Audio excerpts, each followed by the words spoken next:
G'day and welcome again to another Campfire Project panel discussion. And today I have with me, first of all, Andrew Bryce. How are you, Andrew? I'm doing well, thank you, Alan.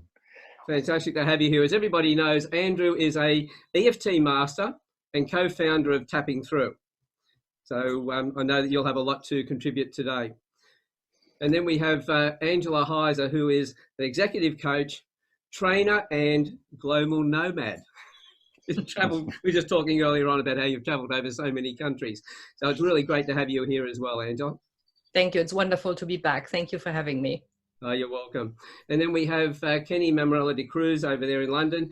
Kenny is the man whisperer, a personal development consultant, and the man who has always got a smile on his face.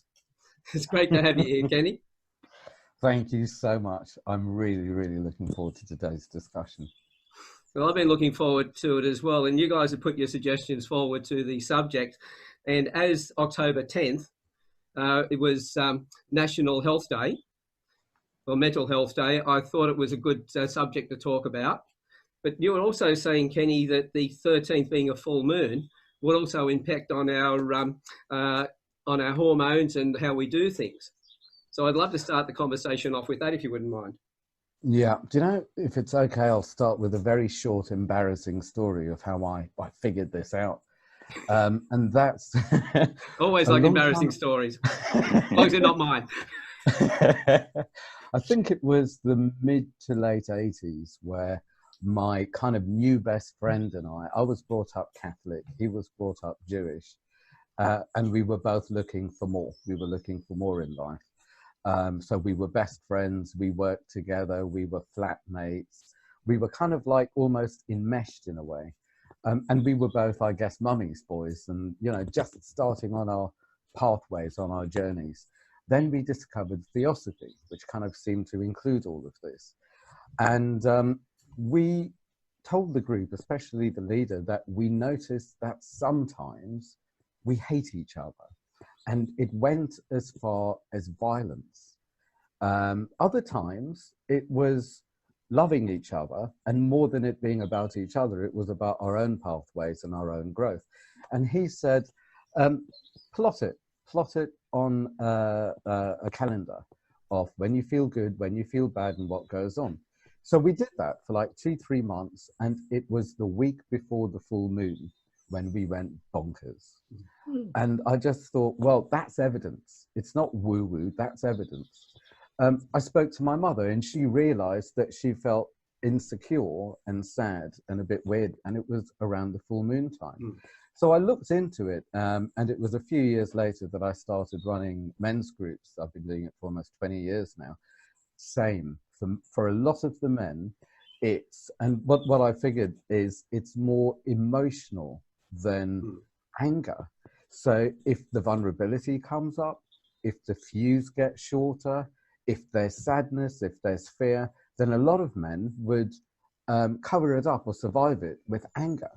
And then I noticed on the underground and in the streets, I try not to travel late at night on the underground the week before the full moon, because it's a lot rowdier, there are a lot more people drunk, and there's this really weird sexual vibe that goes on as well. And I just thought, I'm a decent married man now, I can't be doing with it.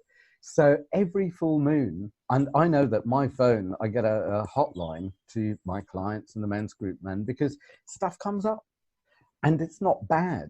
It's almost like saying, you want to move you want to move on in your life, then here's the stuff, release me, and there's more space for you to take part in life. And that's what happens. But it's that level of vulnerability and being out of control. And it's the same with, what do you call it? The emergency services. They work harder in the full moon.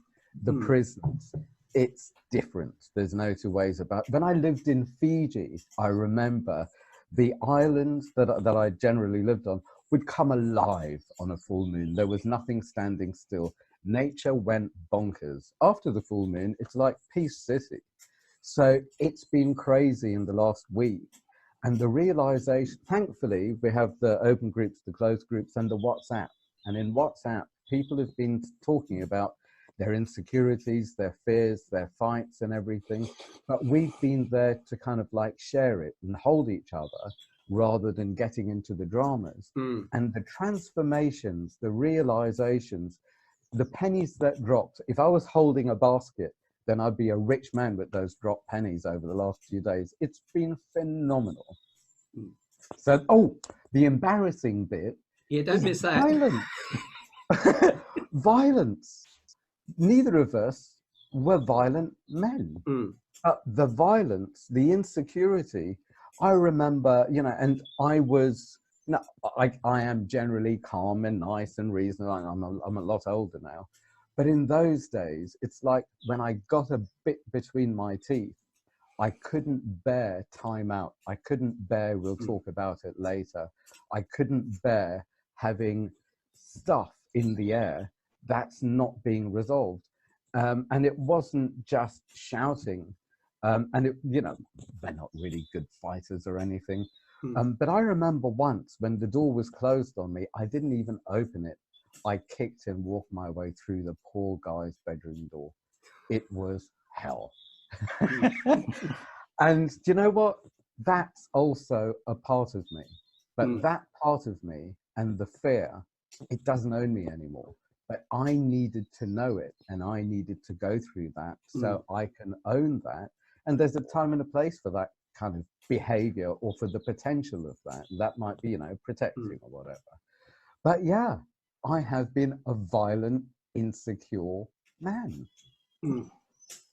And I think that's brilliant that you're able to express that as well. And the fact that, as you were talking with the WhatsApp, people now are talking about stuff, not just loading stuff onto other people, but understanding the understanding behind it. Now, Angela, this is an area that you work with in the emotions and everything else. So you have a little bit to say about this as well. Well, first of all, I think I have a name for your thing. Go on. PFMS. Go on. Pre-full moon syndrome. You're kidding. There's a syndrome. Well, I don't know. I'm just making it up. She just made it up. I'm going to buy that. Women have PMS, so men can have PFMS. That's so, we call it the menstrual cycle. Women have the menstrual cycle. We have the menstrual cycle. Yeah. Okay. Well, it sounds like we've just coined a new term, and it's all yours, Kenny. Yes, it's emotions go through cycles, and again, as you said, emergency services they record much higher levels of violence during the full moon. I mean, and in the other thing is in hospitals when people have surgery, they bleed much more during the full moon. So the full moon really brings up a lot of things, and as you said, it's a time to reset. You know, and I think we are no longer in touch with the cycles of nature. We just think we're completely outside of that. And we are water, we're electromagnetic frequency, and we are, you know, the moon has its impact on us. All of it, I mean, we just think we're separate, but we really are connected. And emotions tell us when we're not. And if, as you said, and if we acknowledge that we're vulnerable, then we don't have to act them out. We don't have to kick in doors and things like that. That's right. It is that ego that tries to separate us from everything, and that's why we become disconnected.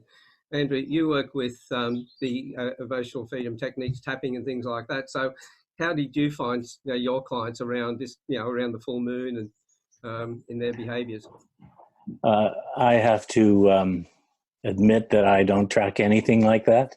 The emotions that I'm dealing with individually are generally pretty intense. The word that came up while you were both talking for me was entrainment. If you're in a group of people and somebody starts to get feisty, then it seems it's like a book of matches triggering everyone else. So,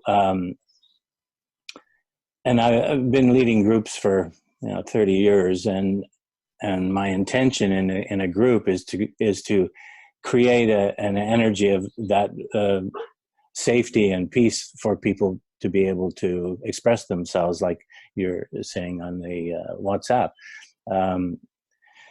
So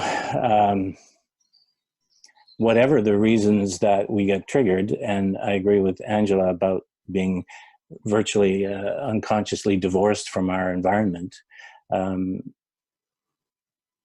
And we're also entrained into huge cities of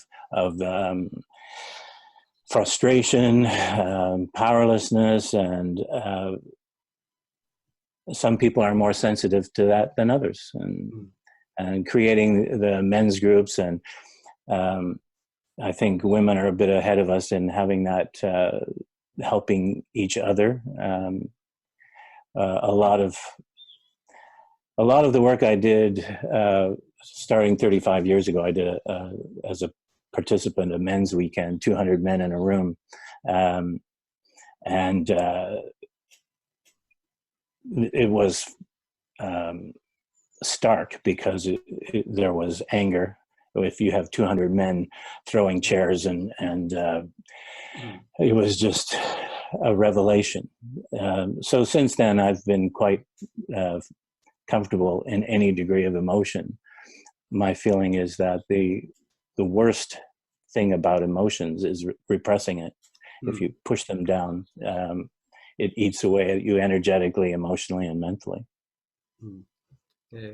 Now I know that with the as you're talking about the full moon cycle, I know that in America, the police back in the early the 80s and the early 90s used to travel around in pairs on their on the full moon. They always had more people in the group when they traveled around, especially on foot. When I was over there in '94, they were actually out there in groups of 4. Because the violence increased, it was safer to be in numbers, just like the gangs were. And we also know, as Angela said, there's so much of it is water, and we know that the moon affects the tides. If it wasn't for the moon, we wouldn't have tides. The water would just be sitting still. So for all that volume of water to be shifted from one side of the planet across and then back towards the other side again, it's got to be an impact on any water. And if we're all water, it's got to impact on us as well. Yeah, I agree. I think, though, what emotion or energy is prevalent or maybe repressed is going to be exacerbated by that. So if you have a peaceful, loving community, it's not going to go suddenly into violence. Something where there's an underlying feeling. Like when I moved from Vancouver to London, I lived in London for a couple of years before we moved out here, 100 miles away. I felt anger. I just felt that the whole environment was almost like ready to explode, because the difference in the energy and the sort of environment of Vancouver as opposed to London was quite noticeable, and it took me a while to adjust to it, and I feel a lot better out here in the country. Actually, I don't know if we're all more peaceful here, or but I'm pretty sure it's a little less repressed. I wonder if you're more connected to nature, and I wonder whether in London there are a lot more broken spirits of people who feel they need to be plugged into this toxic kind of electric shock, and who need the money and status to feel good about themselves. Meanwhile, to be treated like rats and to buy all of this and to try and buy their way out of pain and buy their way into a higher status and goodness, that leaves no space for a human being's spirit. No space for emotion, no space for connection. It's really toxic. And I can't blame the people that do that, because there is a lot of money made and there is a lot of money spent on trying to be okay while making a lot of money. And there are a lot of false people being attracted to gain some sort of connection while being totally disconnected from each other, from nature, from purpose, from heart, and from anything good. And that disconnection's got to add so much more to their mental state that slowly wears us down day by day. And I know for me that my emotional issues or anything that I was feeling, I can so easily put it into my head to make a story up about this is why I'm feeling that and pretend to be in control. So normal, natural human emotions then become mental health issues because I'm figuring it out. I'm making myself right or wrong or blaming or shaming or whatever it is. And then I just kind of like don't let go of whatever nonsense is going on in my head. And I believe it's true. And I believe that's who I am. And that's limiting. That's me breaking my own spirit while trying to, you know, maintain sanity.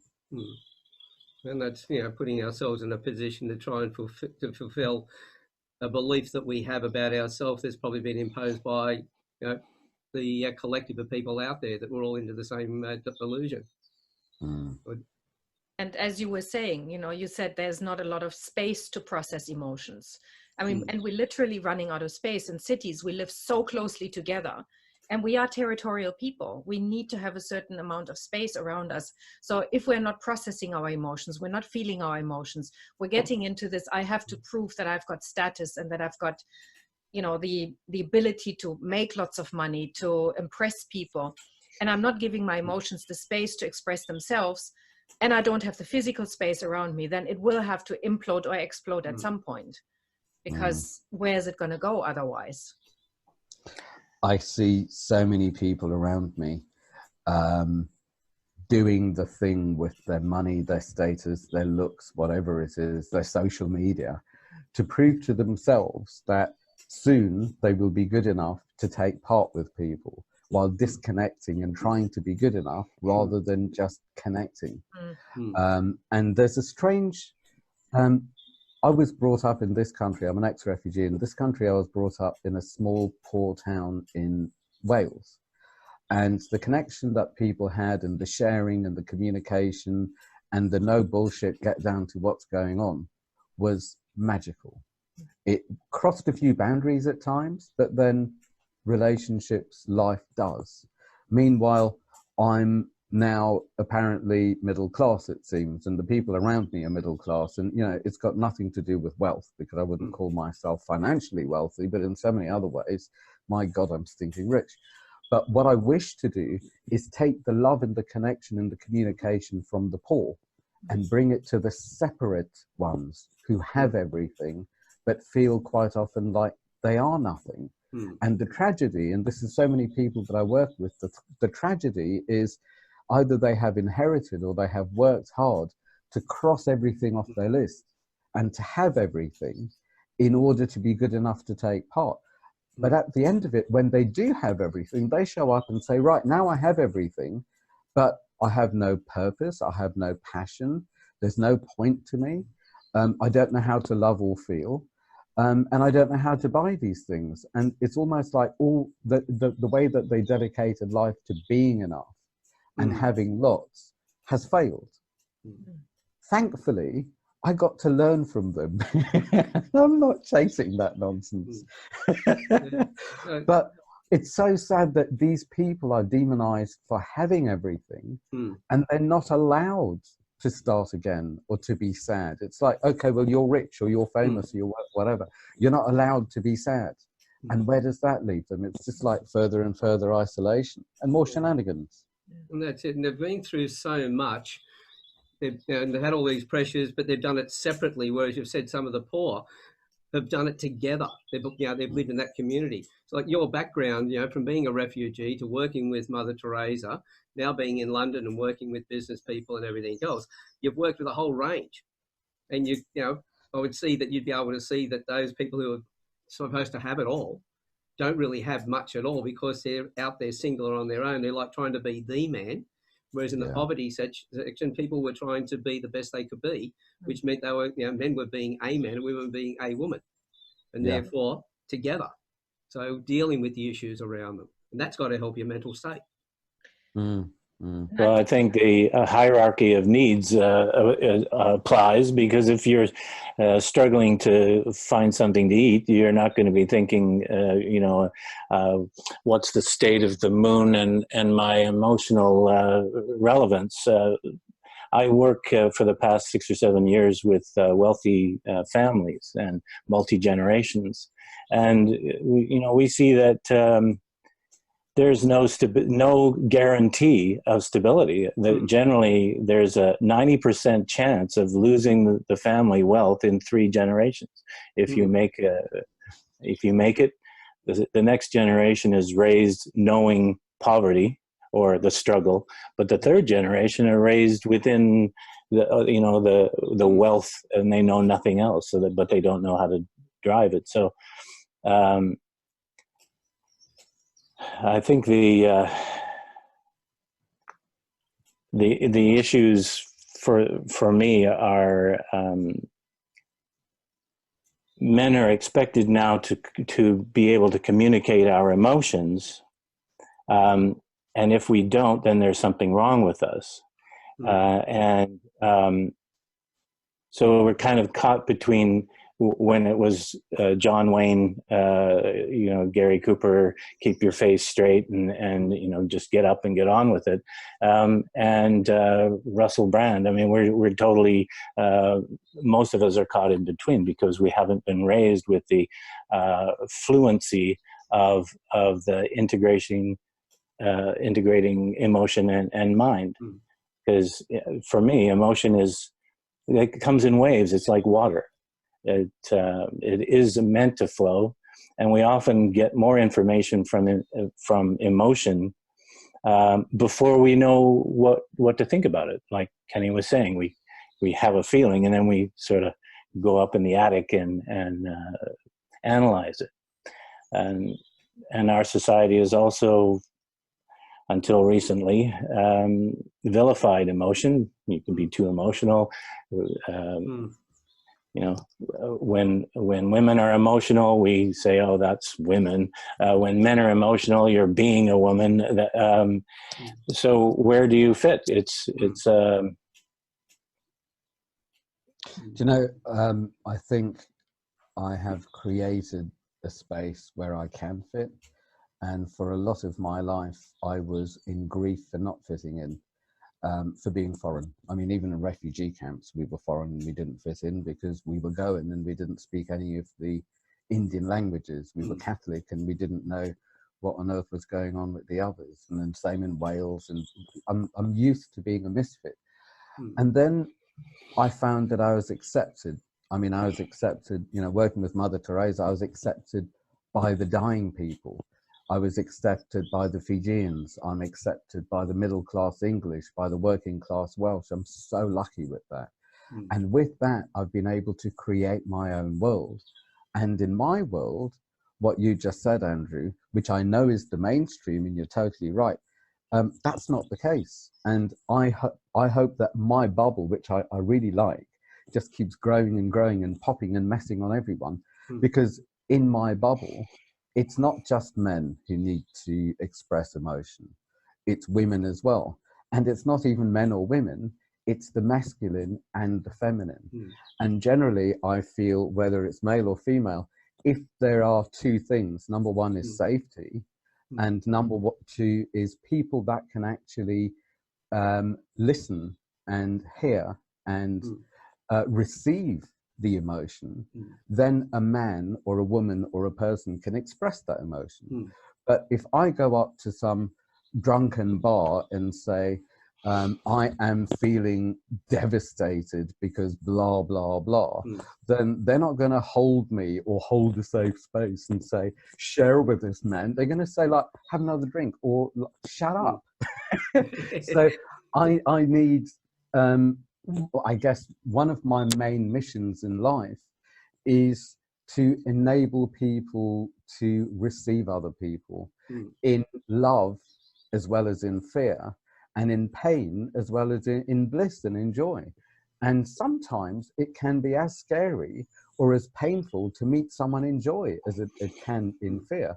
Because for me to meet you in any of those places, I need to be willing and able to meet myself in that place. Otherwise, I think the decent thing would be to pass you on to someone with more depth rather than bullshit. Well, one of the things with Angela, I'd like to ask you on this one, because we've just talked about men and where we sort of sit. Generally speaking, where have women been with this, and where are they, in, say, a decade or so ago, and where are they now? Has there been a shift in the way that they deal with these issues? Well, when women are amongst themselves, we generally are really good with emotions. We express our emotions. We're very open about them. And there's nobody, I mean, let me put it this way. We talk about our emotions to a man, and the average time it takes for a man to actually start making suggestions is 17 seconds. Okay? So we don't really want to share our emotions that way. So we'd rather go to a woman who has the ability to actually just hold the space that you, Kenny, said is not going to be possible in a drunken bar, but to be able to just sit there and say, that sucks, or my God, that must be painful. But we are also unlearning that at the moment, because everything is just so pushed, and we are also in such a needy space that we go, well, why should you express your emotions if I can't express mine? And so we're just rushing. We're becoming human doings rather than human beings. So I think we're losing that as well. It's just, I can't allow myself to have the emotion. I need to move on. I need to do this. So, let's just move along. But I think we're also, we've stopped learning how to listen. We've stopped to listen. Yeah. Again, so we're just constantly in the space of either I'll make a suggestion, or we'll go and have a drink, or, let's find some other way of medicating any kind of emotion we don't want to feel. And I think what we need to do is we need to, or alternatively, we don't want to hear how the other person feels because we feel uncomfortable. And the reason for that is, I think, is because we have learned that we are responsible for other people's emotions. It's like, I grew up with, wait until dad comes home and hears what has happened. And, you'll be responsible if he gets upset or whatever it might be. So it's my pet hate is the expression, you make me feel.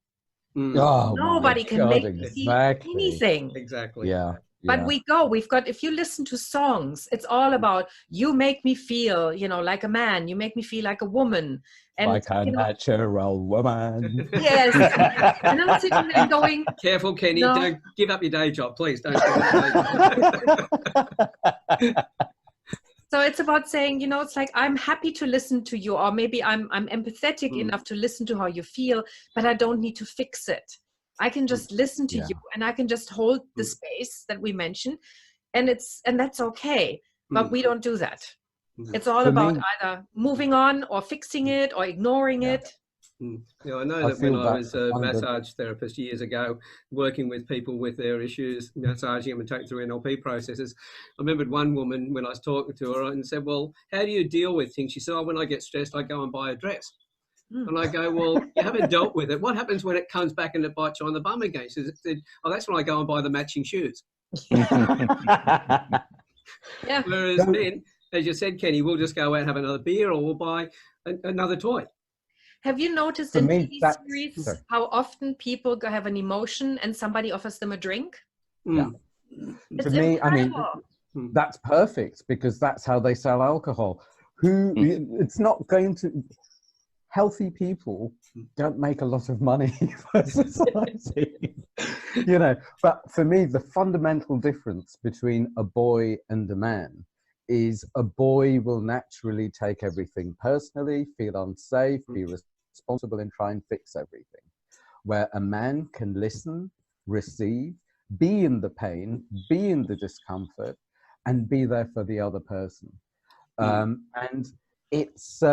I think the greatest gift I've given my relationship is learn to say to my wife early on in any conversation, do you wish me to quietly listen and be with you, or do you wish me to fix this? Oh, please, could you clone yourself?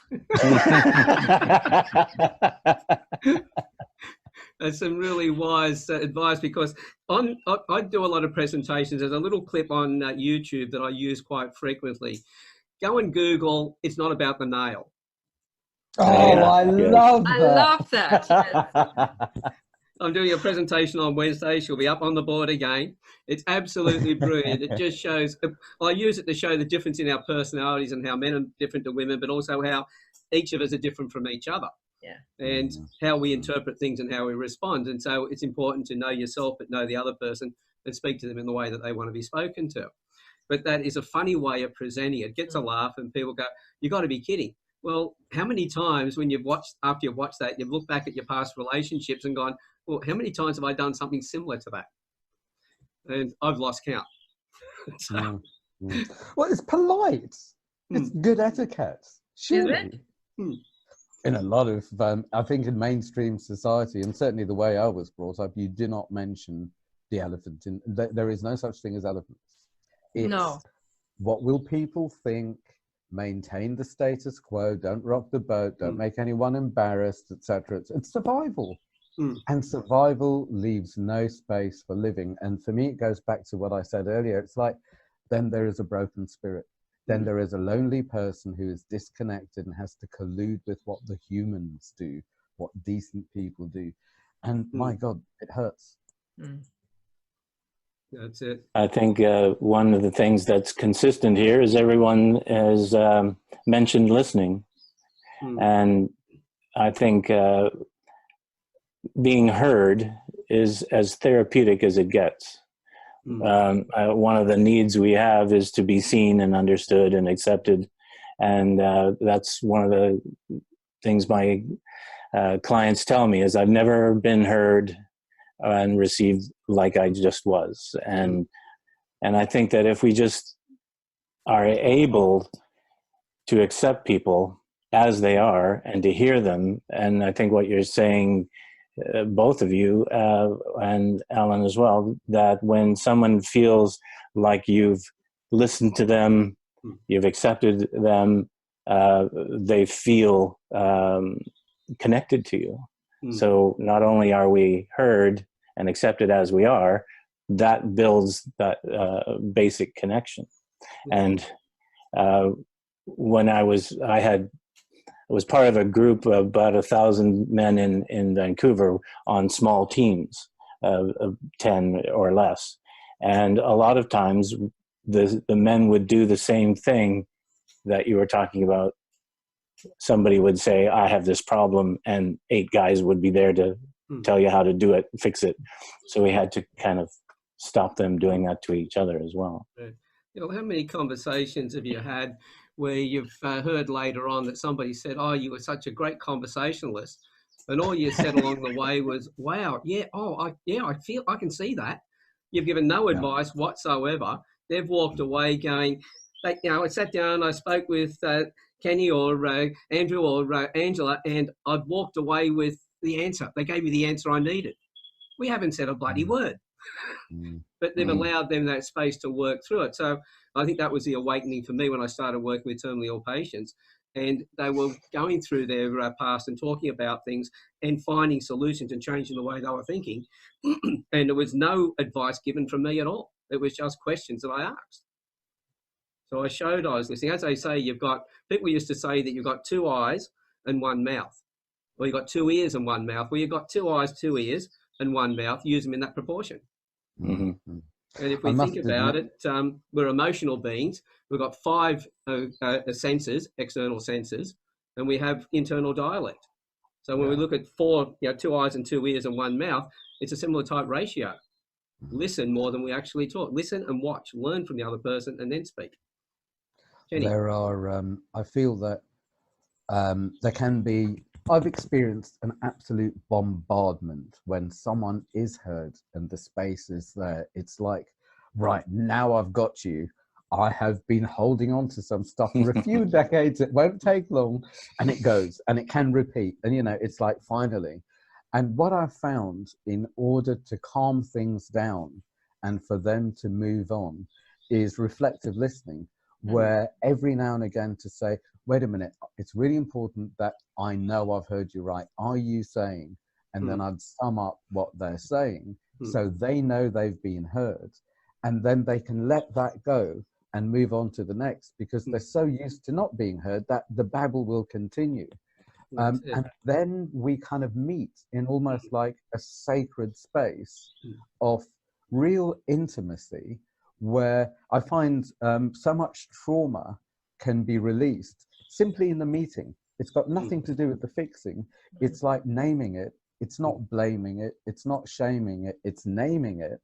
And then the story doesn't own the person anymore. And it gets in proportion. The abandoned boy or the protector doesn't run the person anymore. There can be space for a man to hold all of these things and allow it to take place. So I guess initially it might be someone, you know, like us, holding a space for this to come out. But the object of the exercise for me is for the adult in every individual to be able to hold their own space. And I think, sorry. So, and I think the important thing is, as you're saying, the reflective listening, to be able to relay back to the person what you've just heard. We need to teach people actually how to leave the ego out of that, because a lot of the time when somebody reflects back what they've heard, they said, so what you're saying is this, and they put their own filter on it. And often again, there can be a hidden agenda. It's like, I want to prove to you that I can really hear you.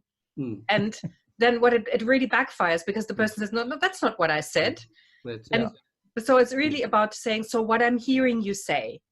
And it's really, and the listening is so important. But my experience is, I sometimes send people away to just listen for a whole week, and I give them different kinds of exercises, different levels of exercise, and they come back and they go, I had no idea how often I actually talk to myself, and I don't even hear the other person. Because I'm so busy with my self-talk.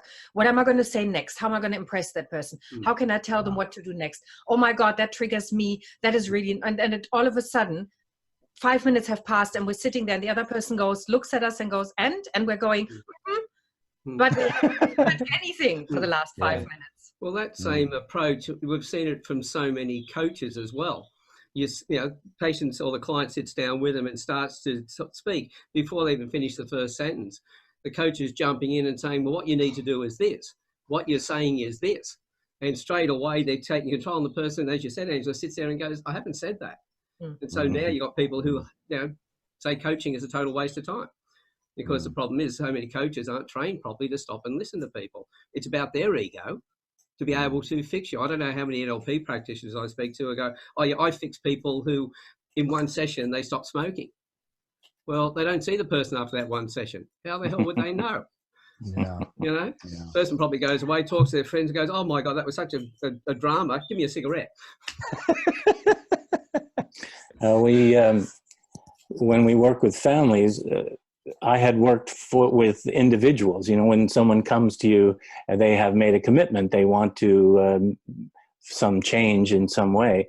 But working with families, you can have a generation or a member of 2 or 3 generations, one person who isn't willing. You can have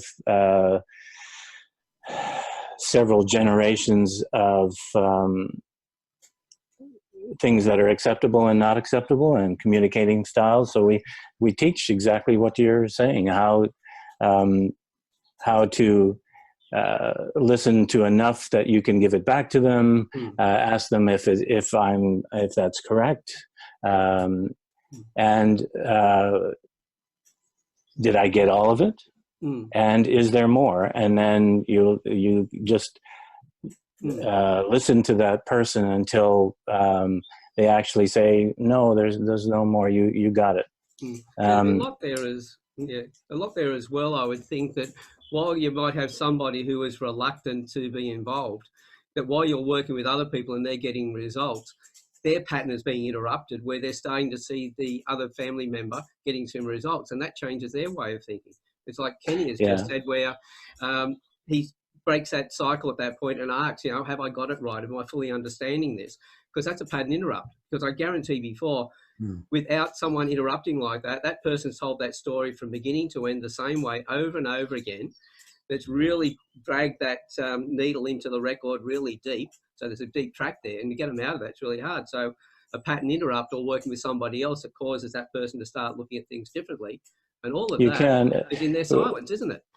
Yeah, we had an example of an extreme disconnect. One family, the parents were very right-wing American Christians, and their daughter is married to a woman. They live on different coasts, and they both righteously judged the other. And we spent 2 days with dad, 2 days with daughter, and then we brought all of the four of them, to two couples together for 2 more days of this kind of listening, hearing the other. And the result was that the daughter, who was exiled, is now the child who other siblings go to find out what's going on with parents. They completely heard the other person and accepted things that, their religion for the parents, was saying, if I love my daughter, if I accept my daughter, I deny my religion. And that's a tough one. But one of my landmark cases, I would say, is having that listening to such a degree that I think their only issue now that they don't discuss is some guy named Trump. It's too volatile. Yeah, it's one conversation I think most of us agree that subject we'd like to leave alone. Deny it ever existed. And and Andrew, what I'm hearing you say is that that it's that losing the ego, losing the need to be right, and being vulnerable, to be wrong, and saying, maybe my perception is not right. Maybe there is another way of looking at it. And a lot of people are not willing to do that. And especially then, since we're going back to men and mental health. So if you're coming from that place where you constantly have to prove that you're right and that you're strong and that you can take it or whatever it might be, you wouldn't want to go into that place, because that would feel very dangerous, wouldn't it? Yeah. Well, it takes more courage than anything else to go into a place where you're going to open up to other men. That vulnerability is, true strength. It's like being the new boy in school and everyone else already has their best friend and you just don't know where to sit. And I think before a man comes to his first group, it's probably scarier getting in the room than once you're sitting down and taking part, because which boy in their right mind wants to go through that? But that's where the space for the man shows up.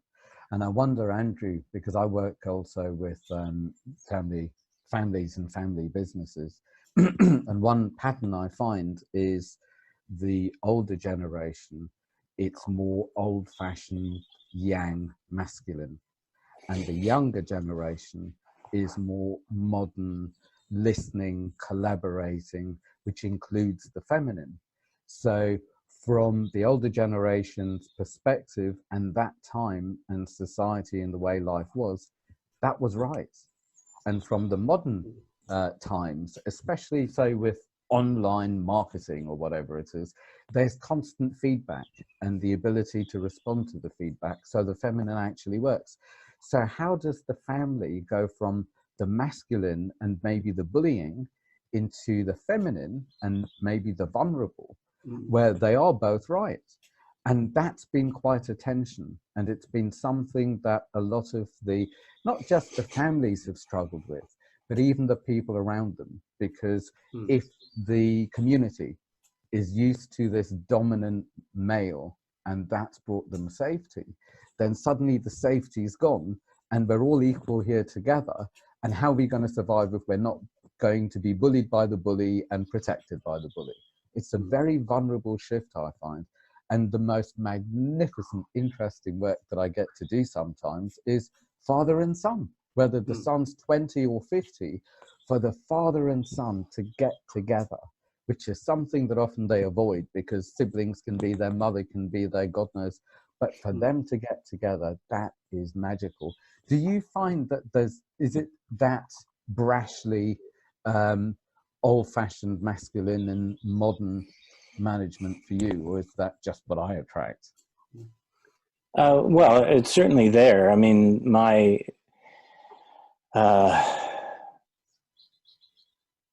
experience with families is generally that high net worth, someone has made you know, it's like a winery in Napa Valley, or we had billionaire bankers in Geneva. Someone has made a lot of money, and generally they're my age, 70, you know, 80, and they're about to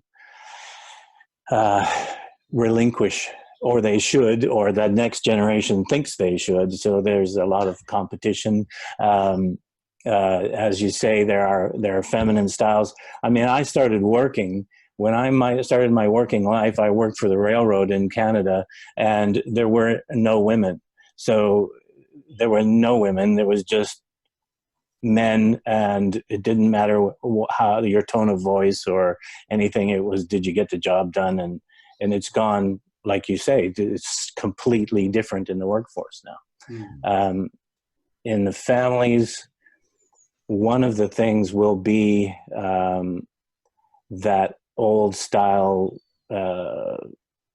cut you off, get in there first, be right, which I didn't realize how often we make each other wrong until I started working with families.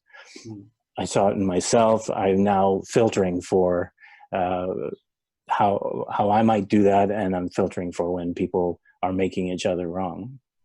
So I don't know if that's a masculine trait or a feminine trait, making a person wrong, but I think we can it is a factor. Sorry? I said, I think we can all do that irrespective of yeah. No, right. I feel So that, through, you know, if I look at my life, for instance, it was probably the hardest time for me, but probably one of the luckiest times, and that was when I raised my 3 boys on my own, because I started off with being the leader of the household and everything else, and working and all the rest, pushing to try and, you know, pay the mortgage and everything else. And what I then had to do is also become the nurturer, which I wasn't wired for. Now, I live by, as you mentioned before, John Wayne and others. It was that masculine side of things, being really tough and all the rest of it. And I tried that. I say my youngest son, who was 4 at the time then, but probably he's 32 now, his biggest complaint would be that I didn't say to him I loved him enough. But we were never taught to do that. We were actually told that, hey, you don't do that. That's the mother's job. But I was in the mother's role as well, and I didn't realise that. So I missed that opportunity. But what I have got out of that was, as time went on, I started to understand my sons. And when I was going through my own rite of passage, as you said before, Kenny, you know, we can be boys right through our whole life. It depends on when we actually move into manhood, and it's not an age thing. It's when we get to that point and we start to go, rightio, now we've got to look at things differently, and we've got to do things differently. We've got to put that old learnings away because they're not working, and start doing something new. So at that point, I started to look at my sons, and I have deeper conversations, especially with my older 2 sons, where we sit and we discuss things. And, you know, I'm always there to support them with their families and everything else, as they are the leaders of their family. As I've said to them, if I or anybody else get involved and tell them what to do in their families, tell us all to go and F off. You know, they are the leaders. You know, husband and wife work together as a team. They co-parent their children, regardless of whether they're together or not. You take that role and you step into that power, and the parents or the grandparents, in that case, in my case now, support our children. So we move from that role of being masculine and being tough and being the ruler to now being, I feel I've slipped right back into being a man, has given up being the man.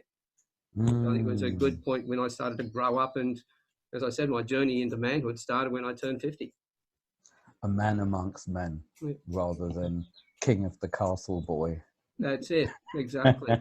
So that's the shift there. And I don't know, we talked about masculine, male and female, men and women. We've talked about masculine and feminine.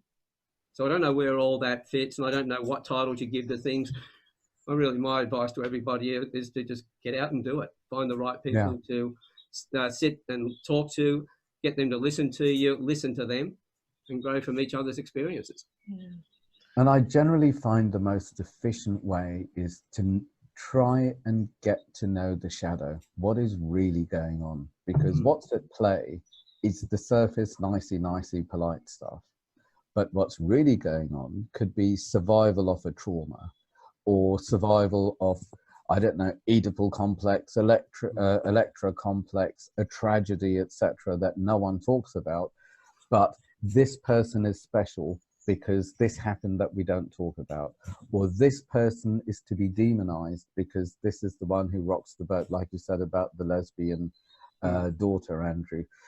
All of these parts, and these are the parts I find where if we know the shadow and people are willing to at least have a relationship with the shadow, then going through it will allow the gold of connection, and no one is surviving and feeding that crap that's kind of split everyone and demanded survival.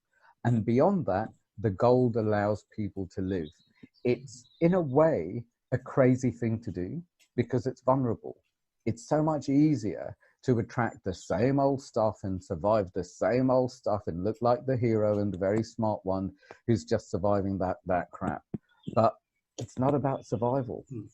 For me and for the people I attract, it's about living. And it's that switch from survival into living, that vulnerable place where I would say the male mind generally needs to know and understand everything and then be held while that crossover is made, because it is, from a survival perspective, crazy.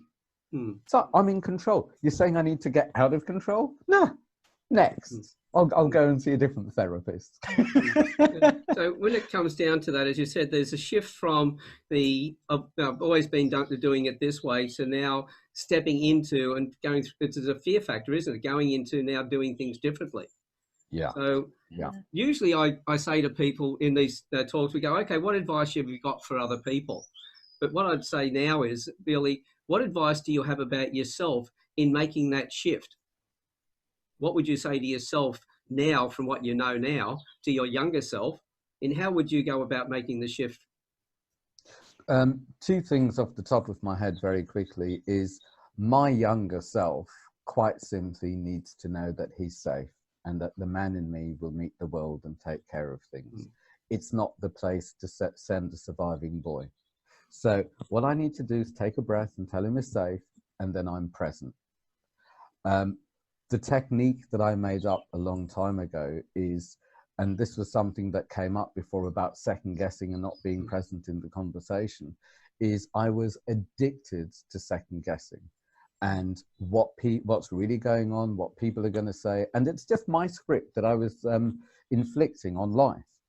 And as soon as I notice that I'm no longer present and I'm in fear or fantasy, then I take a deep breath in, and as I breathe in, I think, thank you for reminding me who I used to be.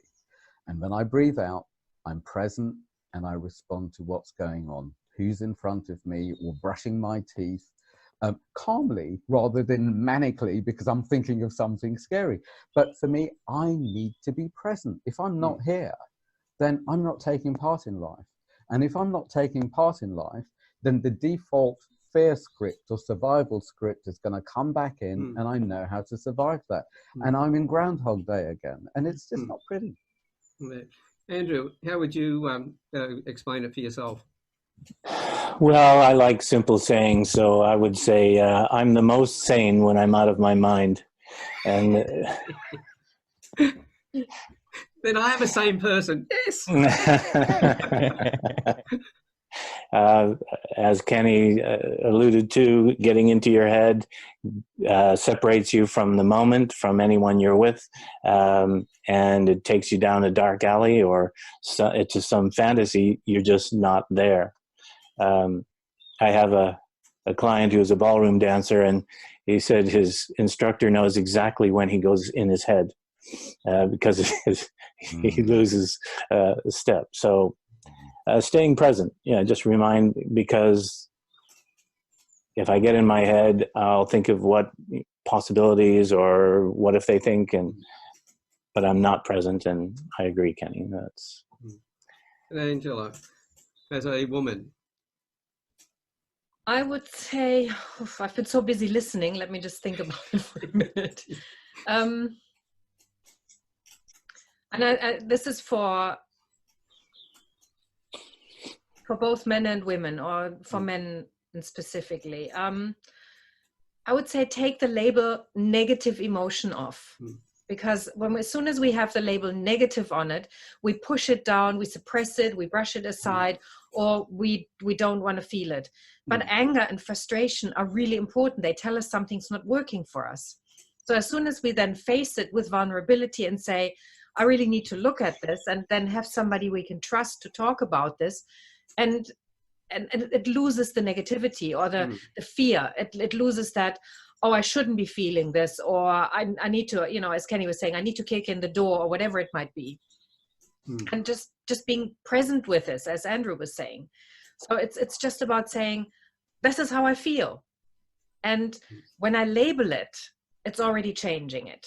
It doesn't mean that I go into my head. It's not about going, okay, now I know I'm angry, now I'm going to start raging in my head. But it's like, I know I'm angry right now, and then do something constructive with it. But we do not. We just go, we outsource the responsibility for anger to other people, or we just say, you know, I mean, we can just really get, I mean, crimes are, you know, what do they call it? Insanity clauses, right? Somebody's out of their mind at that point. And that's not the out of the mind that Andrew was talking about, right? It's the, my emotions took over. But if I say, I am feeling this right now and it sucks, and I'm going to do something constructive with it, things shift. And I think we need to do that. But it's, again, it's about vulnerability, loss of ego, and we're struggling with that. Yeah, I think when you stay in the present state, keep flipping back into, well, this is what we've got. I don't understand. I'm fearful of what's out there. That's probably the worst case of insanity we have, because to keep doing the same thing over and over again, expecting a different result, is never going to work for us. I really think the most important time and the only time is here and now. And going on a month retreat in Thailand at the end of the year to be present for that month while doing yoga is just silly. It's got to be here and now. And a part of me really does believe that the pathway to enlightenment is being Columbo, because surely life will provide signs and temptations and clues and everything. It's just there. It's for me to be present enough to notice them, to notice my response to them or my reaction to them, and to take that information and to respond, to grow with life, because life will provide it. It's just up to me to see it and to know the difference, or play big enough to get my signs and temptations wrong and keep adjusting along the way. That's exactly Columbo. Right. Yeah, so to be ever present in the whole process is very important. But we've been talking for a while, and the time does get on. There's one part of the day that I have to admit is one part that I really don't look forward to, and that is the end of these panel discussions. It's been such good fun. It's been a right buzz hanging out with you lot. Thank you. Yes, it has. It is. This is the thing, because, you know, all these like minds are coming together. It's proving to me that there are more people on the planet than I ever thought there were before, who are thinking this particular way, who are stepping out of their comfort zone where they're not happy into something that they're fearful of, and completely changing their lives and helping other people to do the same thing. Yeah, I think what I see is a few people who are aware enough of themselves, of ourselves, to allow people to be who they are in our presence. And that is rare. It is valuable, because it allows people to be who they really are in your presence, and that may be a rare experience for them. Excellent.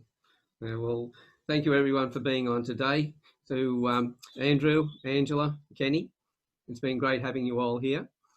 And to everybody who's been listening in today, I hope you got a lot out of it, because I always do. And I'm hoping that you've been able to take away something from this and put it into your own lives as well. So again, to the team, thank you very much for being here. And to everybody who's been listening in, thank you. And we'll look forward to seeing you on the next Campfire panel discussion. Bye for now. All right. Thanks, Alan. Bye, guys.